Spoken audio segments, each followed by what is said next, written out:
Hello, hello, hello, and welcome back to the Conversation Piece podcast.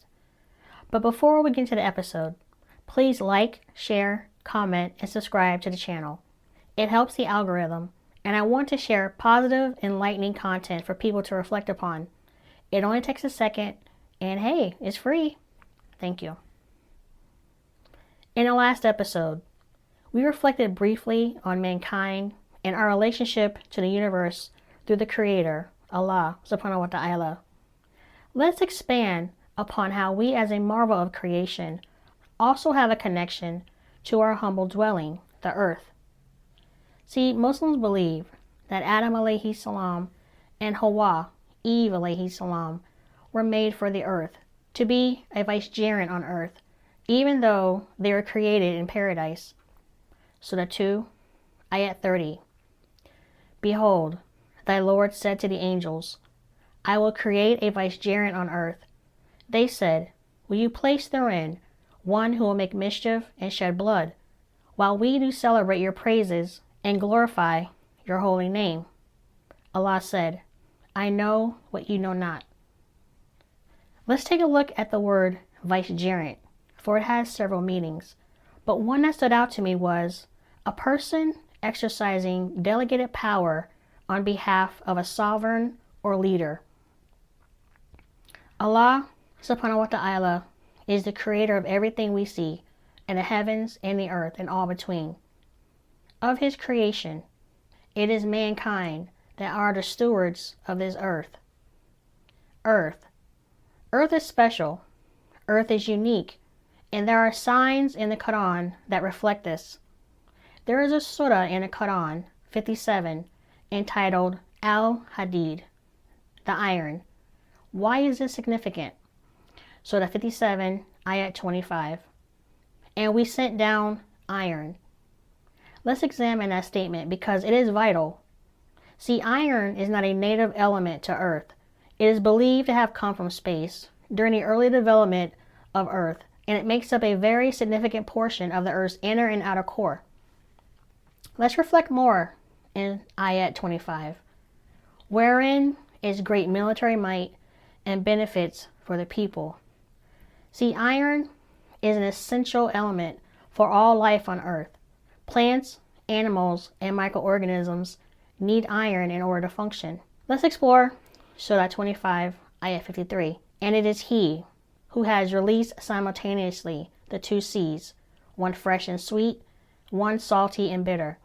And he placed between them a barrier and prohibiting partition. Surah 55, Ayat 19 through 20. He released the two seas, meeting side by side. Between them is a barrier, so neither of them transgresses. See, certain bodies of water do not mix for a few reasons, such as salt density and temperature, the current, and geography. The prohibition of mixing is illustrated prominently by the visible halocline barrier. The Quran mentions a body of water in Surah 55, ayats 19 through 20. The body of water located at 55 degrees latitude and 19 degrees longitude is the Baltic Sea, where it meets the North Sea. Some interesting facts about the Baltic Sea. This body of water is brackish, so not exactly salty or fresh. The inflow of salt water from the North Sea is limited, but the sea has a constant flow of fresh water. The salinity of the Baltic Sea varies, which affects the biodiversity in the area. Freshwater species are not compatible with saltwater and vice versa. Again, this knowledge was revealed to Prophet Muhammad sallallahu alaihi wasallam in the 7th century. So how could an unlettered prophet know about this information as he himself was surrounded by desert? Coincidence? Or another miraculous sign that makes the Quran and its revelation about earth unique? Another mind-blowing miraculous sign found in the Quran is the miracle connection. The word land, or variation of land, is mentioned 13 times in the Quran, and the word sea, or variation of sea, is mentioned 32 times. 13 plus 32 equals 45. The math is calculated as such. Percentage of land, 13 divided by 45 times 100 equals 28.89%. And the percentage of C, 32 divided by 45 times 100 equals 71.11%. This is found to be the exact ratio of land and sea found on Earth. Modern science tells us that Earth's surface is about 29% land and 71% water. This alignment, discovered centuries after the Qur'an was revealed, is framed as a miracle connection because 1. It ties a linguistic fact, word frequency, to a scientific reality. 2. The ratios were not known at the time of revelation. And 3. It deepens reflection on how the Qur'an speaks in ways consistent with creation. Let's explore Surah 24, Ayat 40. Or they are like darknesses within an unfathomable sea, which is covered by waves, upon which are waves, over which are clouds. Darkness, some of them upon others. When one puts out his hand therein, he can hardly see it. And he to whom Allah has not granted light, for him there is no light. This verse serves as a literal and symbolic sign. The literal sign is a description of deep sea waves.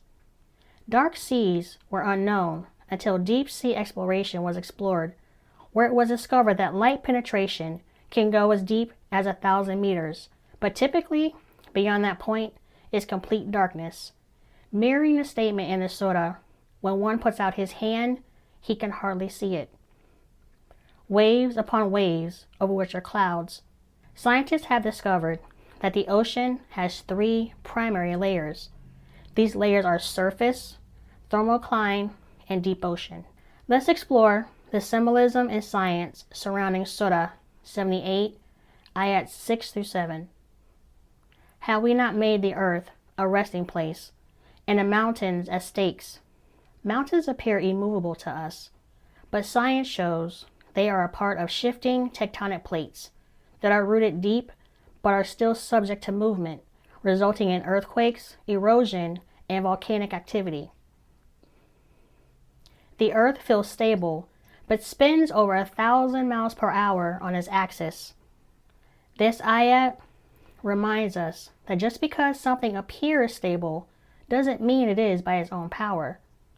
A story to illustrate this point. When Moses alayhi salam asked Allah subhanahu wa ta'ala to show his face to him, Allah subhanahu wa ta'ala stated that he would reveal himself to the mountain, and if the mountain could withstand seeing him, he would show himself to Moses alayhi salam. The mountain crumbled before Moses, and he fainted. Surah 52, Ayat 21. Had we sent this Qur'an upon a mountain, you would have seen it humbled and coming apart from fear of Allah. In these examples, we present to the people that perhaps they will give thought. Surah 21, Ayats 31 through 33. And we placed within the earth firmly set mountains, unless it would shift with them.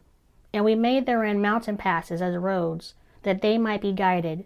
And we made the sky a protected ceiling, but they, from its signs, are turning away. And it is He who created the night and the day, and the sun and the moon. All heavenly bodies in an orbit are swimming. My dear listeners and believers, when we study nature, we aren't stepping away from faith. We're stepping deeper into it. Surah 41, Ayat 53.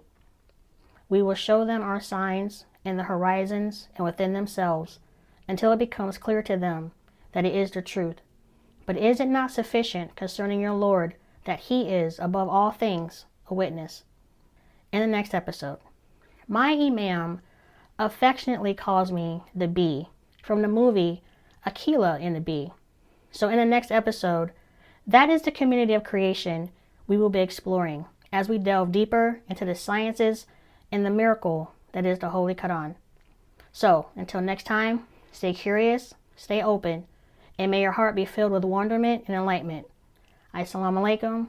Peace be with you.